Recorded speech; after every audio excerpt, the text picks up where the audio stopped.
Okay, good. Welcome to our Kapihan, and we are glad we can ask directly our questions to our guests for today. Dahil for the past few weeks, mukhang busy siya at hindi na-entertain ang ating mga text questions. Let us all welcome Senate President Chis Escudero. Hi sir, good morning. Good morning. Hindi ako kandidato, hindi ko kailangan sumingit sa balita. Bigyan natin ng pagkakataon yung mga kumakandidato. Kaya mas magandang manahimik nitong nagdaang linggo. Anyway, sir, dahil tapos na yung elections, what can you say on the results of the elections, particularly sa senatorial? Kasama po ba kayo dun sa na-surprise sa mga pumasok at ng mga nangunguna sa mga nanalo sa pagkasenador? Well, bago ang resulta, nais ko parating aking taus-pusong pasasalamat sa lahat ng nagtiyak na mairaos at maidaos natin ang eleksyon ng maayos at mapayapa. Una na dito ang mga teacher na nakilahok sa halalan at nangasiwa dito, mga opisyal ng COMELEC, mga miyembro ng Board of Canvassers mula sa DOJ at sa Department of Education, mga kapulisan at kasundaluhan natin. Nagagalak ako na naging mapayapa sa pangkalahatan ang nagdaang halalan, di tulad ng mga naunang eleksyon. And I think we have to congratulate Chairman George Garcia for a job well done in managing this election, although we will get the final report as to the hiccups, as to the successes and failures, so that we can learn from it in the coming weeks. Pero offhand, binabati ko po sila at taos-puso ako nagpapasalamat. Kaugnay ng halalan, nagpa siyang sambayanan, panahon na para tumigil ang bangayan. Kaugnay ng halalan, panahon na para muling maghanap ng mga pwede natin pagkasunduan at pagtulungan. Sana magsimula na ang paghilom at pinapaalalahanan ko ang mga nagwagi at nanalo na sila ay upo bilang senador, mayor, governor, konsehal, bokal, kung anuman, ng lahat ng kanilang nasasakupan o constituents at hindi lamang ng mga bumoto sa kanila. Hindi lamang yung mga supporter nila ang dapat nilang pagsilbihan. Kung hindi bawat Pilipinong hihingi ng kanilang tulong bilang mga halal na public officials ng ating bansa. Sir, ang sabi, laban daw ng Marcos at Duterte yung nakalipas na eleksyon. Sino sa tingin nyo ang nanalo, sino ang dihado, at meron po bang nag-benefit dito? Dun sa naging... Hindi ganun ang pagtingin ko. Hindi kulay politika ang nananalo kapag may matagumpay na halalan. Ang panalo ay ang ating mga kababayan, ang panalo ay ang ating bansa, ang panalo ay ang ating demokrasya.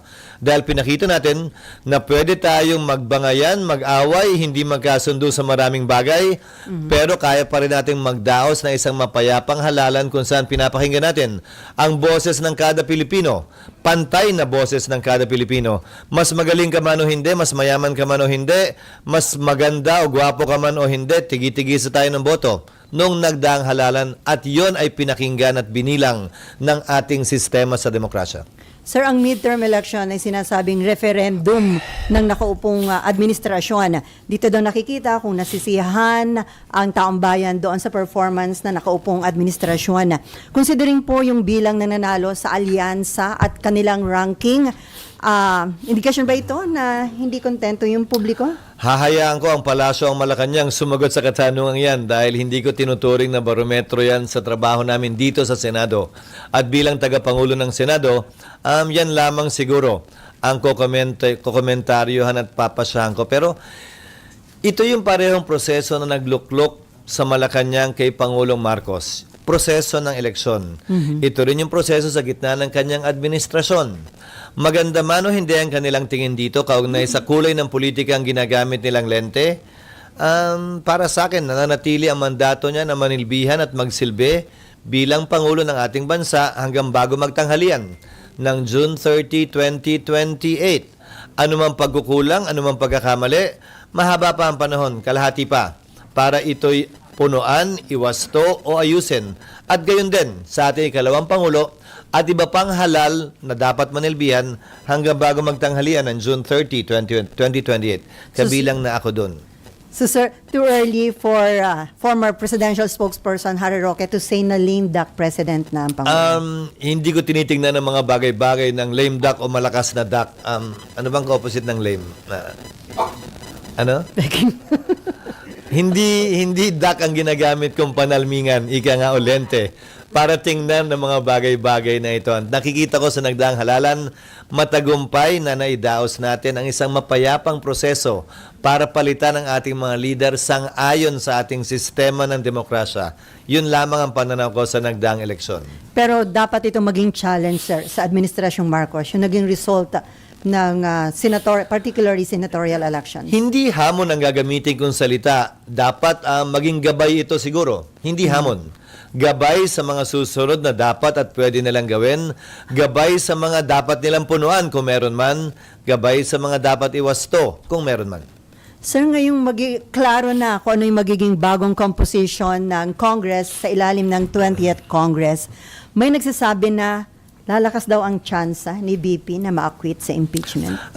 Tulad ng dati, ayokong pangunahan ano man ang magiging resulta ng impeachment. Hayaan nating tumakbo ang proseso at hayaan natin magpasya ang impeachment court. Hindi para sa akin na pangunahan yan. Hindi para sa akin mag-pre-game analysis, ika nga. Siguro gusto nyo mag-post-game analysis tayo pagkatapos. Pero anumang pre-game analysis, maaaring mainterpreta na panghuhusga nang ni wala pang napepresenta o nakikitang ebidensya ang mga uupo bilang hurado. Pero ano po yung nakikita nyo magiging sitwasyon dito sa Senate? Mas dadami na ba ang nasa opposition or dadami ang nasa admin? Or ano yung nakikita nyo considering yung mga pumasok sa Magic 12? 15 taon na ako sa Senado. Ang tingin ko sa kada senador ay hindi may tatak sa noong oposisyon o administrasyon. Ang tingin ko sa kada senador, ika nga ng maraming mga kolumnista, ay isang malayang republika na pagpapasahan ng mga issue sa kada may darating na issue at hindi dahil lamang yun ang kulay na dala nila nung sila'y nangampanya o nanalo. Each senator will decide for himself or herself the various issues we will confront as members of the Senate, as representatives of the people who are elected at large. Pero political institution ng Senate, sir, di ba? Parang hindi naiwasan yung impluensya. Ulitin ko, walang dikta ang partido kaugnay sa nakita kong performance o pagboto ng mga senador sa nagdaang panahon. Ang mga desisyon nila at pasya ay depende sa kanilang personal na pananaw at desisyon at hindi dinidiktahan ng partido. Okay, before RG, so sir, how about the Senate leadership? Ano yung nakikita? Mananatili kang Senate President o pwedeng magkaroon ng pagbabago sa Senate leadership? Katatapos lang ng eleksyon at bangayan at ingay, sisimulan nyo na naman agad. Palipasin nyo naman. Tapusin muna natin itong kongresong to. May 2 pa kaming linggo na marami pa kaming inaasahang mapapasa at maiyahabol na mga panukalang batas. Kung curious man lang kayo doon, pwede nyong tanungin din. Kung hindi, okay lang din. Pero, itatanong namin later. doon muna kami nakatutok.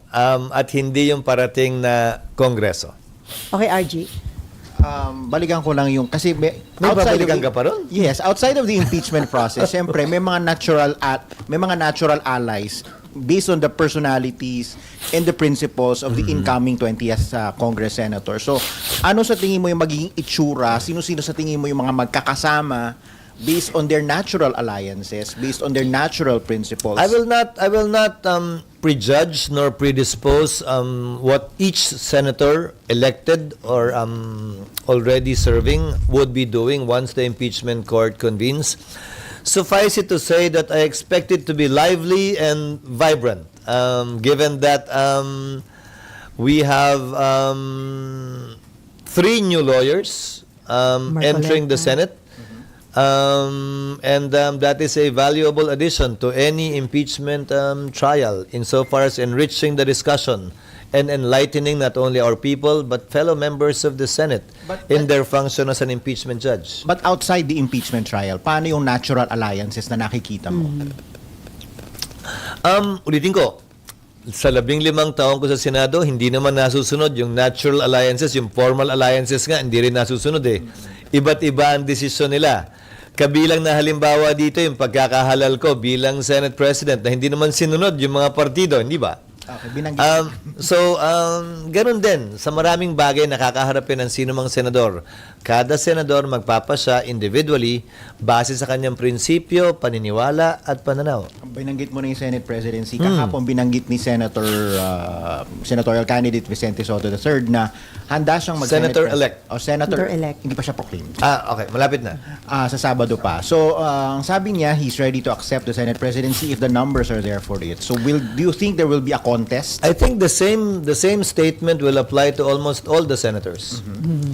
Kahit naman sa akin nun, bago ko inisip man lang o pinangarap, hindi ko nga pinangarap na maging Senate President, sino man na may numero, dapat tanggapin niya yung responsibilidad at yung hamon na yon kung nasa kanya ang tiwala ng mas nakararaming senador. Okay, sir. Given the results of the election, ano yung major issues na haharapin ng Senate in the 20th Congress? So, there's, of course, obviously, there's the impeachment.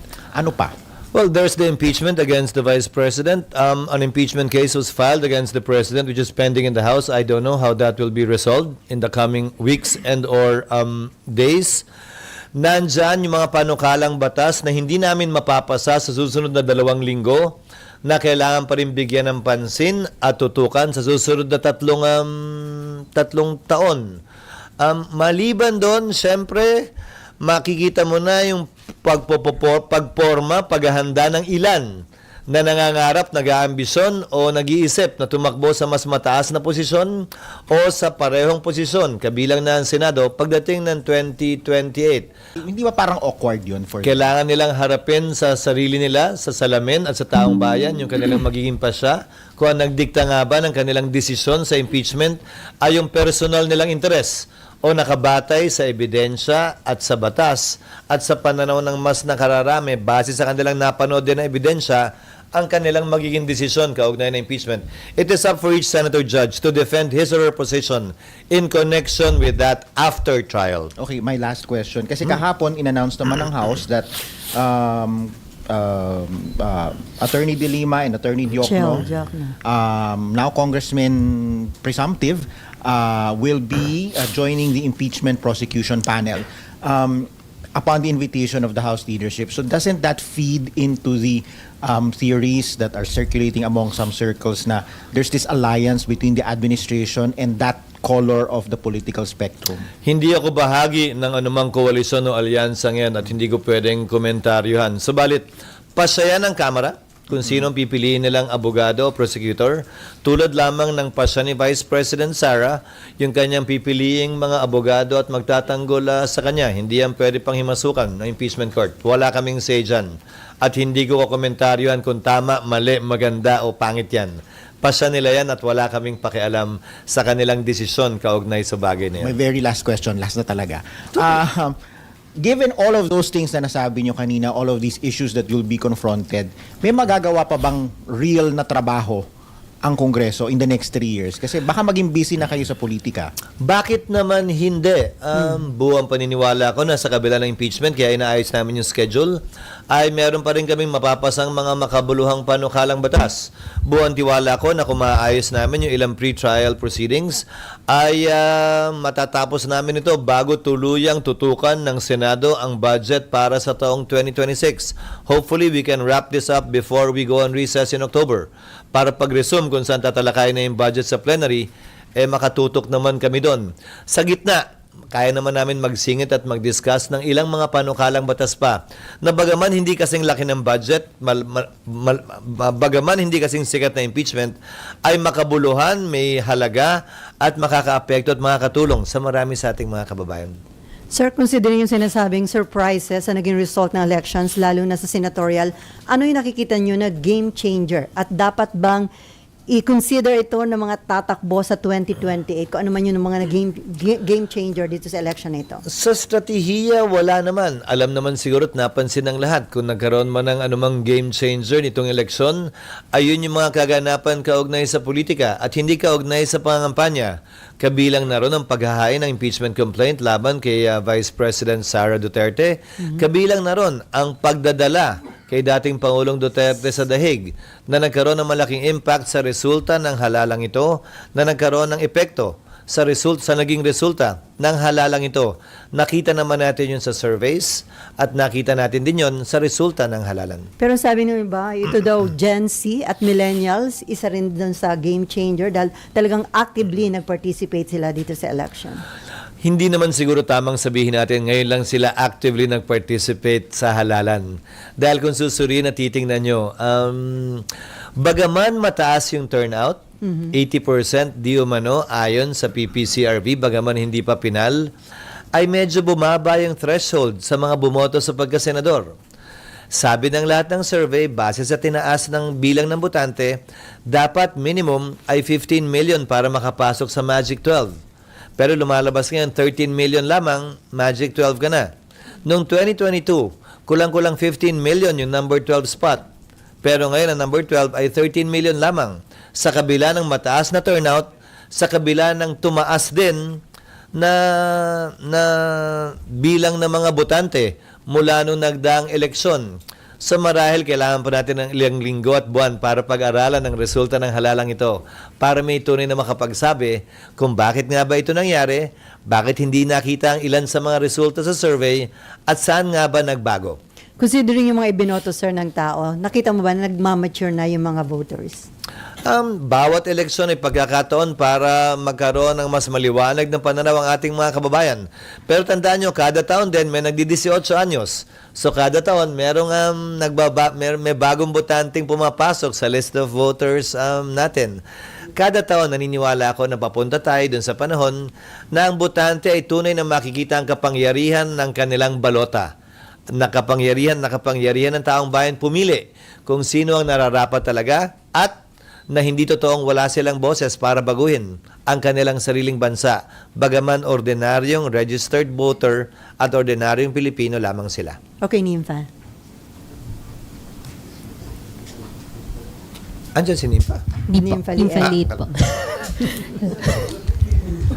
Sir, sabi niyo po, Sir, tawag mo. Sir, sabi niyo po dati, ay pinapayuhan niyo po dati yung mga senador tsaka mga incoming senators na huwag magkomento sa impeachment. Pero yung iba po sa mga paparating nating na mga bagong senador ay inendorso mismo ni VP Sara. Will that affect the impeachment drive? Well, hindi sila yung nagsalita. Inendorso kamo sila ni VP Sara pero hindi mismo galing sa kanila.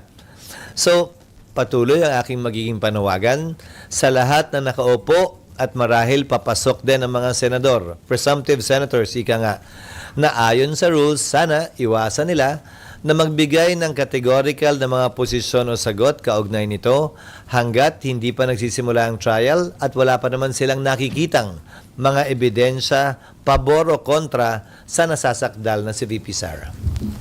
Magiging factor ba yun yung ginawang endorsement sa kanila, sa kanilang magiging decision? Sila lamang siguro ang makakasagot noon at hindi ako.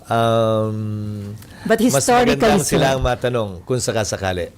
sir, non-issue na ba? Historically, hindi. Dahil nakita nyo naman siguro sa social media na nagbago-bago ng posisyon yung mga in-endorse dati, kinakalaban nila ngayon yung mga nag-endorse sa kanila dati, yung kalaban nila dati, kakampinan nila ngayon. So, kung pagbabasihan ko ay kasaysayan, hindi ng mga partikular na senador, kasaysayan sa larangan ng politika ng ating bansa. Nakikita natin nagbabago-bago yon. So, hindi iiral yung utang na loob yung sinasabing payback time. Hindi ko sinasabing hindi iral, pero again, each to each his own. Nagbabago yan sa kada sitwasyon at sa kada tao. At hindi para sa akin na sabihin ganito yan o ganyan yan. Mas maganda sila ang tanungin ninyo dahil sila naman yung nasa sitwasyong yun. So, sir, 100% sure na ba na magpapatuloy itong impeachment trial sa 20th Congress? Non-issue na ba yun na pwedeng ituloy? Kung nasimulan ito ng 19, pwedeng ituloy sa 20th Congress? Yun ang gagawin ng Senado kung hindi sang-ayon doon ang kampo ni VP Sara halimbawa, may karapatan silang iakyat yan sa Korte Suprema. In fact, may pending case pa sila doon na hindi pa ina-actionan ng Korte Suprema, pero hindi lang yun, hindi naman din nag-issue ng temporary restraining order o mandamos ang Korte Suprema para kami magpatuloy o hindi magpatuloy. So, gagawin ng Senado yung kanyang constitutional mandate kung wala namang utos o kautusan mula sa Korte Suprema na laban dito. But, sir, the impeachment court can also make its own decision Yes. If there's going to be a trial or not. Definitely yes. And the aggrieved party, if at all, on the reverse naman, can question that before the Supreme Court. It's not just the Supreme Court's decision. It can also be your decision. Ultimately, it will be the Supreme Court's decision. But the Senate can decide on it one way or the other, yes. Both as a Senate and as an impeachment court. Pero ulitin ko lang, ang pinagbabasihan lang naman namin ay yung Senate Electoral Tribunal na binubuo pa nga ng mga maestrado ng Korte Suprema at miyembro ng Senado, tumatawid ng Kongreso para ipagpatuloy ang pagdinig ng kaso. Nagbabago din yung mga miyembro ng Senado, nagpalit ng Kongreso, pero dahil yung kino-questioning term ay 6 na taon nung senador na pinrotesta, patuloy lamang yun sa mga susunod na Kongreso at hindi siya automatically dismissed. So sir, kumusta na yung status ng impeachment rules? Maraming panukala kaming natanggap, hindi lamang mula sa legal team, pero mula din sa iba't ibang senador nitong nagdaang recess, lalo na mula dun sa mga hindi tumatakbo. Pero ang direksyon na personal kong tinatahak sa ngayon ay isuggest sa impeachment court na wag nang baguhin yung rules dahil baka maakusahan pa ang Senado at ang institusyon ng Senado na we are changing the rules in the middle of the game to favor one side or the other. Ipapanukala ko na kung may pagbabago man sa rules, ito yung mag-a-apply to future impeachment cases and not this one. So pwedeng talakayan yung rules, pwede pa rin namin pag-usapan, pero prospectively applicable siya sa mga darating pang impeachment complaints na tatalakayin ng Senado at makakarating dito. At hindi na dito sa kasalukuyang impeachment na aming kinakaharap sa ngayon. So sir, yung suggestion mo na yon, subject for approval pa sa Definitely. Senate. Lahat ng sinasabi ko ay subject to approval ng impeachment court. Kaya sabi ko, panukala ito, suggestion ito. Okay, Mean. SP yung sa TRO ng SC, so ibig sabihin pag maglabas sila ng desisyon, pwedeng hindi matuloy yung impeachment. Di ba sabi niyo sir dati, sarili yung desisyon yun? Magdedesisyon ng impeachment court kung susundin o hindi. Tulad ng sinabi ko sa inyo dati, di ba? May mga desisyon ng korte na sinunod ng Kongreso at ng impeachment court. May mga desisyon din na hindi. So, depende yan sa impeachment court. Lahat ito ay pagpapasya ng impeachment court, hindi ng Senate President lamang. Sir, and then yung rules na, yung Not the rules, Senate, the impeachment court. sir, yung rules na gagamitin kay VP Sara ay yung ginamit kay, Yung kay- existing rules pa rin. Ang magiging pagkakaiba lamang ay nakalagay kasi sa existing rules that the rules of court shall be suppletorily applicable. Nagbago na ang rules of court mula nung panahon ni Chief Justice Corona, late Chief Justice Corona at ngayon. So yung mga pagbabagong yun sa rules of court, dala na sa rules na ito at hindi na namin kailangan baguhin pa. So ano yung i-discuss niyong rules pag open sa June 2? Yung existing rules pa rin. Initially, may mga sumusuporta na sir sa inyo ng mga senador do sa suggestion mo? Isasuggest namin formally ito at sa pamamagitan siguro ng press con na ito, makakarating sa kanila, isasuggest namin ito kapag ka nag-convene ng impeachment court. Sir, it is good ba kung before June 2, sa resumption kasi, magko-convene na kayo as impeachment court, tama ba? Bilang Senado muna, And then, yung pag-convene... magko-convert na lang kami The into same an date. impeachment court. Same date or June 3? So, better na before June 2, ay may decision na ang Korte Suprema dun sa mga pending petition. Hindi naman, basta walang TRO, ang Korte Suprema, magpapatuloy kami. Kung may TRO sila, pagpapasahan namin kung anong gagawin namin, bungad ng TRO na yan. So, sir, on June 2, resumption ng session, and then sabi nyo nga possibly the following day pa yung pag-convene nyo bilang impeachment court, and then the same day din po yung pag-take oath nyo bilang mga senator judges? Sa June 2 marahil, magpapadala kami ng notice sa Kamara itong linggong to, itong darating na linggo, na kailangan nilang ipresenta yung articles of impeachment or at least yung charges man lamang sa plenaryo ng Senado. Yun ang nakalagay sa rules namin na hindi ginawa sa mga nagdaang panahon. Pero nakalagay sa rules yun. Nasusundan lamang naman namin. That is the formal procedure para officially ma-take cognizance na ng Senado ang impeachment. Hindi yung pag-file nila sa SecGen. yung pagbabasa ng articles of impeachment in plenary nakalagay sa rules namin by the prosecutors. And then the Senate can take cognizance of it, and that will now be used as the basis to convene the impeachment court. Like what I was saying before, hindi filing ang magti-trigger ng impeachment court. It is the Senate plenary taking cognizance of it. Kaya kailangan basahin yung impeachment complaint sa plenaryo. Noong nagdaang panahon ang gumawa niyan, majority leader lamang. Pero hindi yan ang nakalagay sa rules namin at hindi yan ang nakalagay sa president sa Amerika na pinagkopyahan natin ang impeachment rules natin. Dapat basahin ng prosecutors yan formally, at least yung 7 charges, and then the Senate will refer it to the appropriate committee, and that will now be the basis for the convening of the impeachment court, either the same day or the following day. Okay, Myla. Sir, paano sila Yung robe, may utang pa ako sa'yo. nga, sir. Naalala paano ko yan. Paano sir ma-recognize yung prosecution team kung hindi pa kayo naka-convene as impeachment court? Paano nila babasahin? Kung if that happens Sa plenary first time- gagawin yon. Yes, sir. No, Paano we will sila ma-acknowledge? Hindi pa sila prosecution. Ang maging members of the House who filed the impeachment complaint, they will have to designate who will read it. And I'm assuming ito yung mga prosecutors din na i-assign nila. So this is the first time na mangyayari, sir, no? So hindi ko lang ma-picture. So i-recognize sila as paano yung di ba you are in session. Paano i-recognize sila? They will be called upon in plenary to read the articles of not the whole articles, the charges at the very least, and to submit the rest formally for the record in the Senate. First time siya, pero yun ang nakalagay sa rules. Bihira naman ang impeachment at hindi nagawa dati, pero hindi rason yun para hindi namin sundin ngayon yung nakalagay sa rules. Okay, si Mav and then Raymond. Mav. Mamaya na yun. Sino daw? Hindi Sir, ba, considering ang lang... dami na nangyari? Sir, hindi niyo pa kami dinadala dun eh. Ang dami nangyari. Teka muna. Sir, considering lang po yung current cast of characters ng impeachment trial, are you expecting or are you concerned na magiging medyo circus-like yung dito sa Senate, yung trial mismo? No.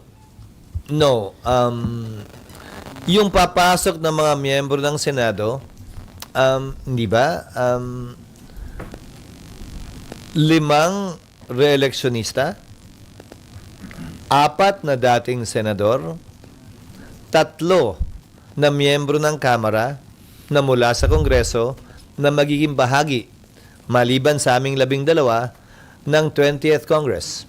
So, mga veterano, batikan sa legislation, sa parliamentary rules ang mga ito, at inaasahan ko magiging maayos ang Senado. At sino man na magpe-preside, lalo na kung ako yun, titiyakin ko that order will be maintained.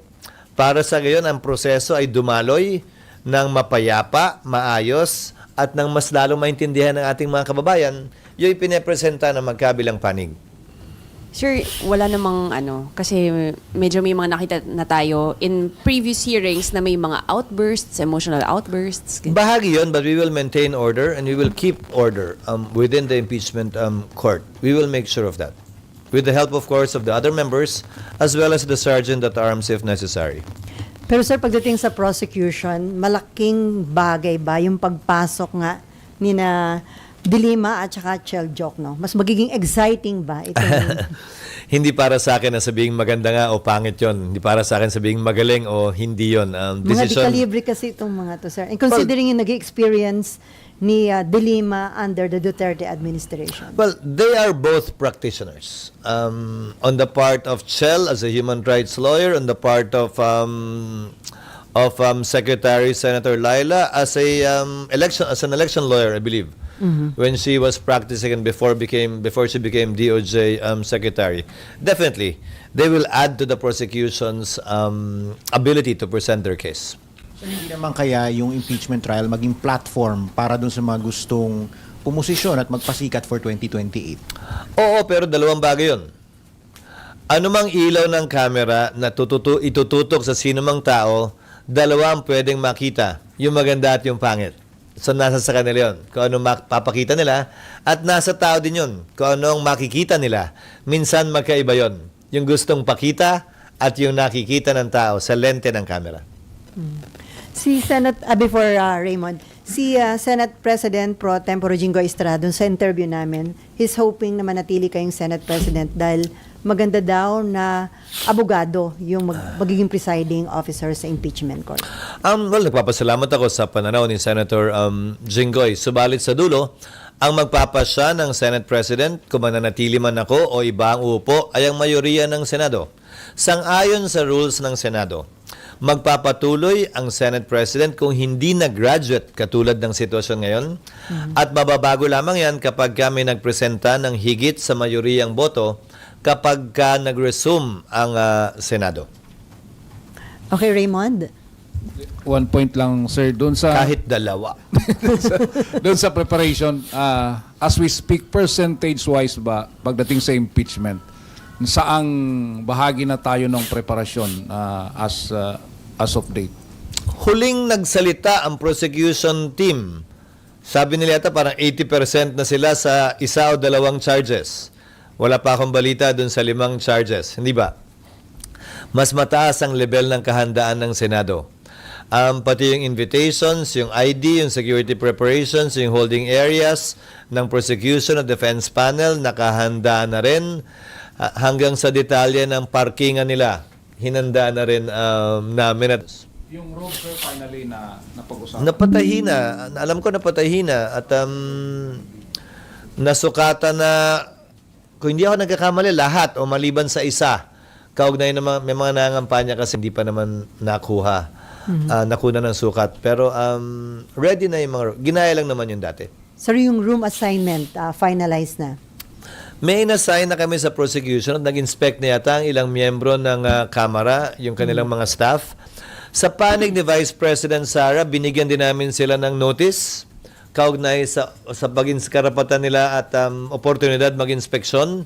Pero tinanggihan nila ito at sinabing may pending petition pa daw sila, kaya buong galang sabi nila na hindi muna nila i-inspeksyonan yung kwartong yon hanggat wala pa daw pa siya ang Korte Suprema na tinatanggap at ginagalang ko. That is their prerogative and their option. Okay, sir, may patanong si Nimpa. Sabi niya, Nimpa ano? Ravelo. Hoping ka daw ba na ma-retain mo yung pagiging Senate President? Ilalaban mo daw ba at makukuha niya kaya ang kinakailangan boto? It's not a question of hoping, it's a question of reality. Ulitin ko, ang Senate President dapat may kumpiyansa ng mahigit na mayoriya ng Senado. 13 at higit pa. Pwedeng mangyari at maganap yan sa sino mang Senate President, kabilang ako basta may sesyon. Dapat maliwanag yan sa bawat isa sa amin. Senate President man o hindi, nangangarap man o hindi. So, sir, Amayla. Sir, purso ko na lang, sir, yun. So, since may open declaration na, sir, Is a second demotion mo yan? since may open declaration si Senator Soto na willing siya to accept, as long as may number siya na 13, wala ba, sir, effect sa iyo? Walang dating? Wala kang paghahanda? Uulitin ko, Myla, yung sinabi ko kanina. Ikaw naman nagpapainit ka na. Parang hawakan mo yung tenga yung sinasabi mo yan. Walang ganyanan. Sir, it's All 24 senators, I think that way. Sino man sa amin, kabilang si Senator Soto, ang may bilang, hindi niya dapat talikuran yung responsibilidad at yung hamon na yon na binibigay na kumpiyansa ng mayoriya ng mga senador sa taong yon. So, hindi unique yung posisyon yon. Posisyon yan, naniniwala ako. Pananaw yan, naniniwala ako. At paninindigan dapat yan, naniniwala ako, ng bawat senador. Dahil wala namang qualification ng Senate President. Ang qualification lamang, dapat miyembro ka ng Senado. At sino man ang maging Tama na yung katatapos lang ng bangayan sa politika. Hawak tenga ka naman agad. Huwag muna.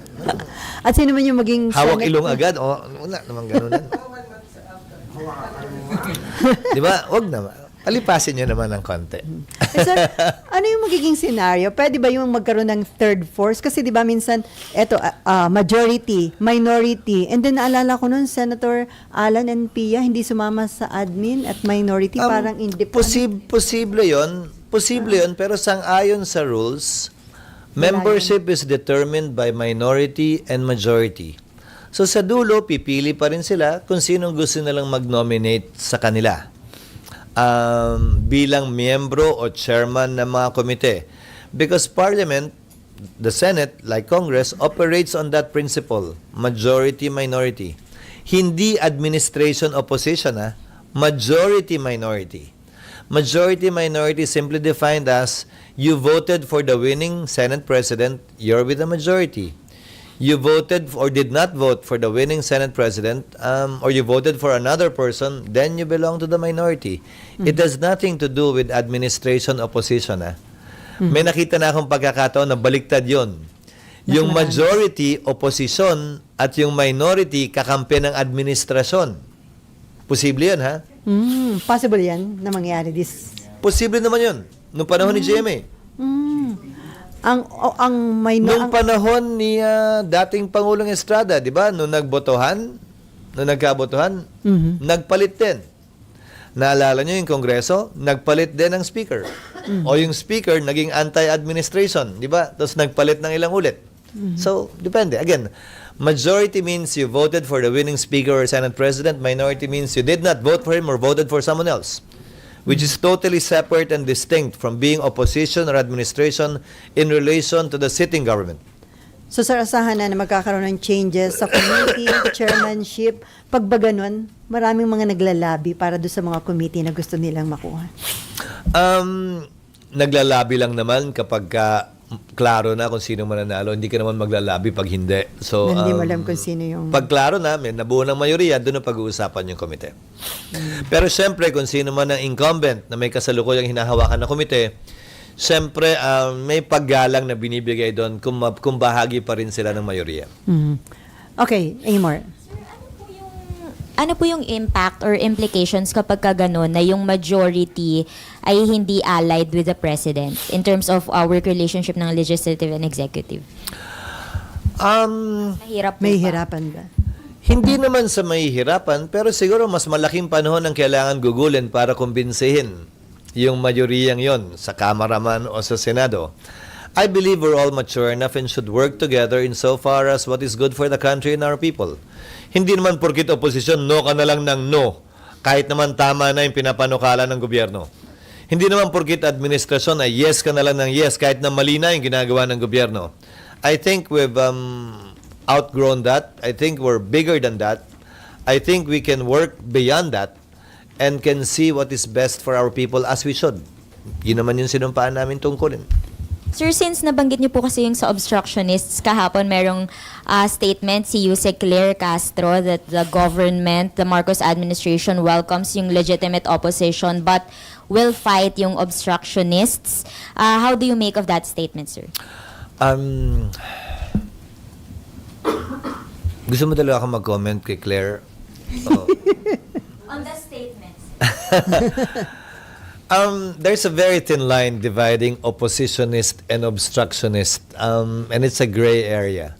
For me, tapos na election, I think we should strive to find common ground and to work together for the best interests of our country and our people, regardless of those labels of being opposition or oppositionist or obstructionist. I think we can find and we should find common ground in spite and despite the results of this election. Ulitin ko, tapos na ang halalan, tapos na bangayan, tapos na ang kulay politika at ingay ng politika. Sana magsimula na tayo na maghilom, gumaling mula sa mga sakit at hidwaan ng halalan at magsimulang maghanap ng pwede nating pagkasunduan habang isinasantabi natin yung pwede nating pag-awayan o hindi pinagkakasunduan para umabante naman at umusad ang ating bansa. Sir, dapat iwas muna sa ganong mga statements, especially coming from the palace or an official from the palace. Not for me to say. Again, I'm well aware of my jurisdiction here in the Senate and I will not cross that line. It's up for them to say what they would want to say, but it's not for me to dictate on that. But neither can they dictate on us. So, para sa akin, hindi ako gagamit ng ganung mga label at hindi ko gagamitan ng ganung label yung mga papasok na bagong miyembro o kasalukuyang miyembro ng Senado. I look at each one as a colleague that I can work with and find common ground with. Pero sir, do you think matatapos yung bangayan considering magkakaroon pa ng impeachment? Libre naman mangarap, ikaw naman. Hindi man matapos, hindi yun rason para tumigil tayo mangarap na hindi man mawala ay mabawasan yung bangayan. Hindi man mawala ay makapagtrabaho pa rin kami ng magkakasama tungo sa kailangan ikagaganda at karapat-dapat para sa sambayanan. Patuloy kong pangahawakan yung paniniwala, kagustuhan at pangarap na yun. So sir, ano pa yung target nyo na matapos bago Uy, yun, oh. mag-end ang 19th Congress? Ayun, oh. Ayun, yung hinihintay mo. Ayun, tinanong ko. Yung Mining Act na inaayos yung reforms doon para ma-encourage na pumasok ang negosyante dyan. Kabilang sa Mining Act, yung export ban para dito i-process yung mga minerals. Hindi sa ibang bansa para magkaroon ng trabaho dito. Halos kagaya lamang yan ang ginawa ng Indonesia halimbawa. Pangalawa, yung right sizing bill. Pangatlo ay yung Judiciary Fiscal Independence Bill. Pang-apat ay yung Right-of-Way Bill. Ito ang magpapadali sa mga government infrastructure projects, kabilang na yung ating subway at tren. Nagkausap lamang kami na ilang senador kahapon, may mga panukalang batas kaugnay sa pagsasaayos ng buwis sa vape at denatured alcohol at gayon din sa anti-pogo bill na sa tingin ko ay wala naman na mag-i-interpolate at pwede na nating maipasa at maisabatas upang sa gayon, magbago man ang administrasyon, hindi na pwedeng ibalik ang pogo. Sir, considering yung mga challenges na kinakaharap ng bansa at yung mga development globally, ano ang dapat pagtuunan ng pansin ng 20th Congress? Ekonomiya, trabaho at kapakanan at kaligtasan pa rin ng ating mga kababayan, kabilang na rin ang kanilang kalusugan. Yun naman talaga ang trabaho ng bawat gobyerno. Yan ang social contract, ika nga na pinirmahan ng anumang pamahalaan sa anumang parte ng mundo sa kanilang nasasakupan, na ito'y bibigay nila sa kanilang mga mamamayan. Patuloy na yan ang maging dapat tutukan ng anumang pamahalaan, sino man ang presidente. Sir, balikan ko lang. Yung pagkawala ni Tol, malaking kawalan ba sa Senate? At do you think meron ditong naging factor ba yung sinasabing impluensya ng China? Hindi para sa akin pagpasan yung kung bakit yan ang resulta ng halalan. Pero definitely malaking kawalan si Senator Tolentino, hindi lamang bilang majority leader, pero bilang isa sa mga pinakabatikan at matalino at magaling na abogado na maganda sana magiging papel sa napipintong impeachment din. Subalit pasaya ng ating mga kababayan at tulad niya, ginagalang ko at nirerespeto ko ang resulta ng halalan. Ika nga, mas alam nila kung anong nararapat at dapat kesa individually kami. Okay, RG. Banggit nyo kasi yan, ano? Yes. Yung kahapon may statement si Senator Lacson, former Senator Lacson, na parang along the lines that one of the game changers of the election was yung failure ng administration machinery. Do you agree that the machinery failed? I'm not prepared to say that. But Siguro kung sinabi yon nung natalo sa halalan, di ba, baka, pero isa siya sa mga lima na nagwagi mula sa alyansa. I'm sure it must be worth something. Again, I think more than strategies, more than machinery, the issues dictated the result of these elections. Yung mga nangyaring kaganapan bago mag-eleksyon. And in that sense, it is a positive thing. Bakit? Issue-based yung eleksyon. Hindi pa damihan ng advertisement, hindi pa lakihan ng makinarya, hindi pa damihan ng pera, pero saan pumosisyon yung bawat kandidato, kaugnay ng posisyon ng mas nakararami nating kababayan sa ilang issue na pumutok, sumabog o kinaharap natin ilang buwan o linggo bago maghalalan. Yon sa tingin ko ang mas nagdikta ng resultang ito, hindi ano pa mang bagay. protest vote daw, kaya ang taas ni Senator Bongo and Bato de la Rosa, sir. Well, matagal nang mataas si Senator Bongo. Hindi naman siya nawala sa top 3 noon pa. May huling sipa lang din siguro. Pero hindi rason yun para hindi siya bigyan ng pagbati kaugnay sa napakataas ng bilang ng boto na nakuha niya noong nagdaang halalan. Pag ba ganung nangunguna ka at ang taas ng iyong boto, potential candidate ka na for the presidential election?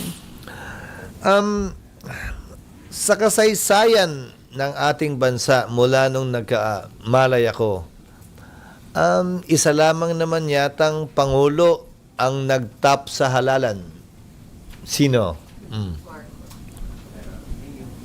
GMA. Top sa senatorial.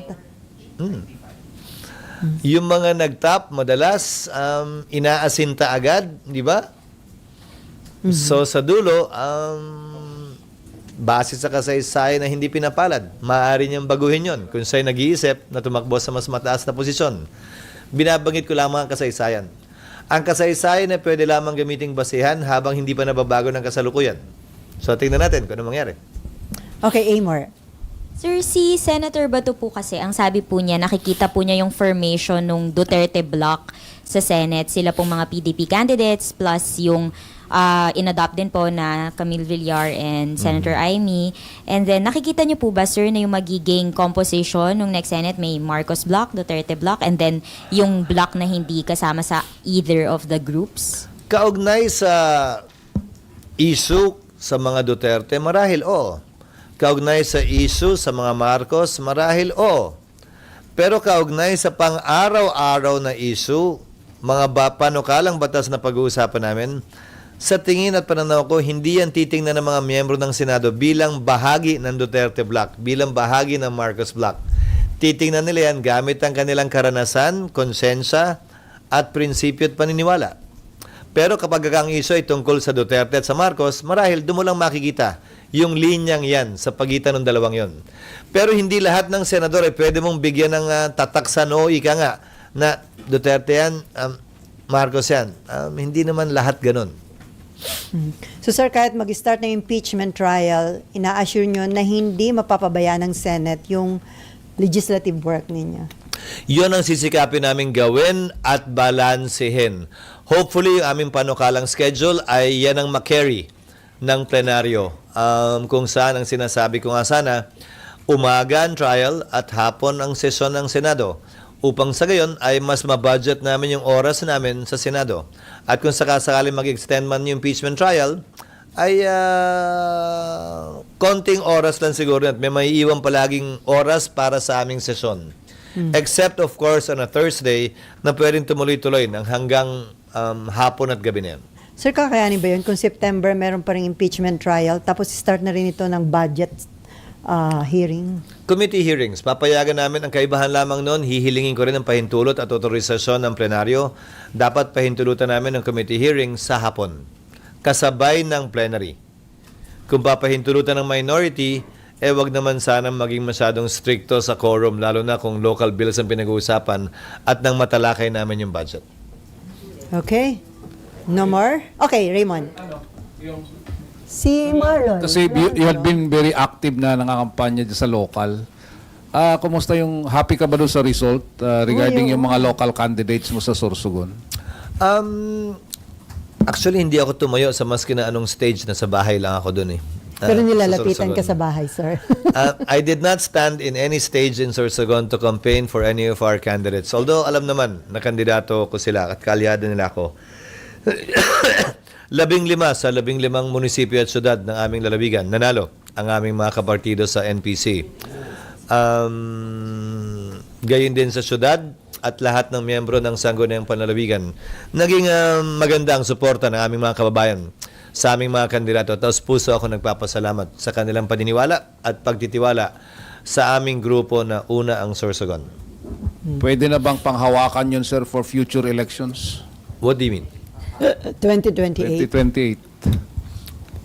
Hindi Sir, ko magets. Re-electionist ka ba? Or Hindi pa ako nagpapasya kaugnay ng 2028. Gaya ng sinabi ko, magre-re-elect ako o magre-retire ako. Hindi ko pa alam eh. higher office? Hindi ko iniisip at kinukonsidera sa ngayon. How about- Masyado nang maraming nandun eh.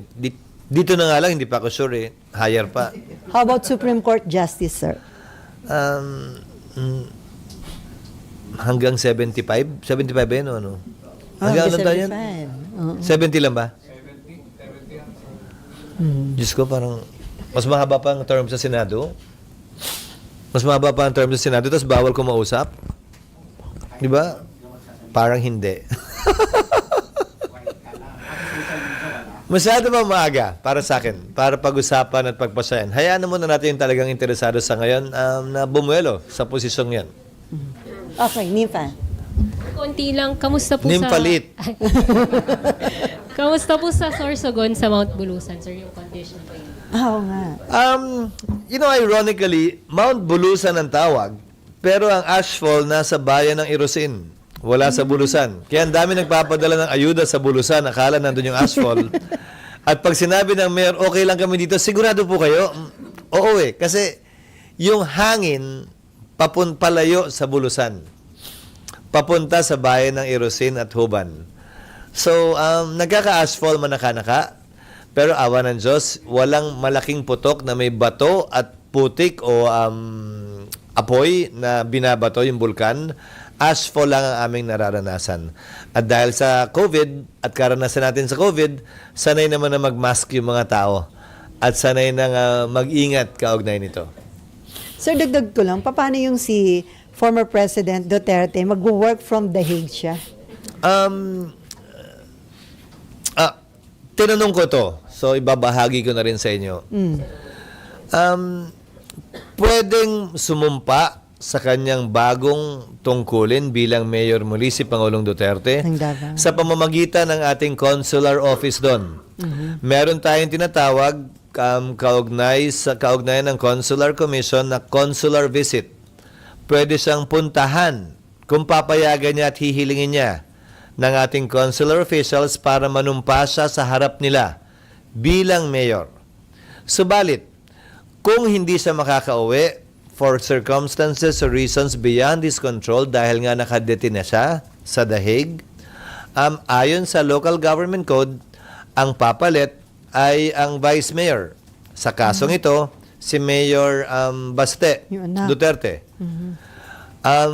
Pwede lamang siya mag-appoint, mag-hire, mag-fire, makalipas ang 30 araw na bakante pa rin yung pwesto. But for the first 30 days, acting lang muna siya. Pero may nakatalaga ng proseso para dyan. Hindi na kailangan mag-imbento pa ng gagawin dyan. Pwedeng magawa lahat yan. So may mga nag-iisip siguro, kailangan ba niyang lumabas pa, magpunta sa embahada, sa konsulado para sumumpa? Hindi. Pwede siyang puntahan at pwede siyang mapanumpa sa harap ng isa sa ating embassy at consular officials kung hihilingin niya. Dahil ang consular visit ay pwede lamang kapag hiniling nung nasasakdal o akusado. Hindi siya pwedeng persahang puntahan kung saan siya nakadetina kung ayaw niya. Karapatan niya yon sang-ayon sa rules ng The Hague. So may proseso naman yon. So ang mangyayari, yung acting vice mayor ay yung mag-acting vice mayor ay yung top-notcher kagawad. By ratio and proportion dun sa 3 distrito ng Davao. So titingnan ng kada distrito kung sino may pinakamataas na ratio and proportion vote. Hindi automatic yung may pinakamadaming boto So yung number 1 ng District 1, 2 at 3, titingnan by ratio and proportion ng votes cast, ilan na nakuha niya, siya yung uupo bilang acting vice mayor. Nakalagay din yon sa ating local government code. Pero once ma-convict si Digo, I don't think that's part of the penalties that can be imposed. yung Although perpetual. hindi ako sigurado dahil hindi ko pa nababasa. But I don't think it has any right to impose that penalty dahil hindi naman sila bahagi ng ating korte. At saka sir, di ba yung perpetual disqualification is for cases decided by a local court? Hindi nga yun sa lahat ng kaso. Hindi automatic yung absolute perpetual disqualification porket na-convict ka. Only certain crimes. Dito sa Number 2, ang alam ko, nakalagay yun sa batas sa Pilipinas for certain crimes. Hindi ako familiar na may ganung klaseng penalty imposable yung ICC nung binasa ko yung Rome Statute. So kahit ma-convict siya, hindi automatic yun. Okay. No more? Okay, on that note, thank you so much, Senate President Chis Escudero. Ano?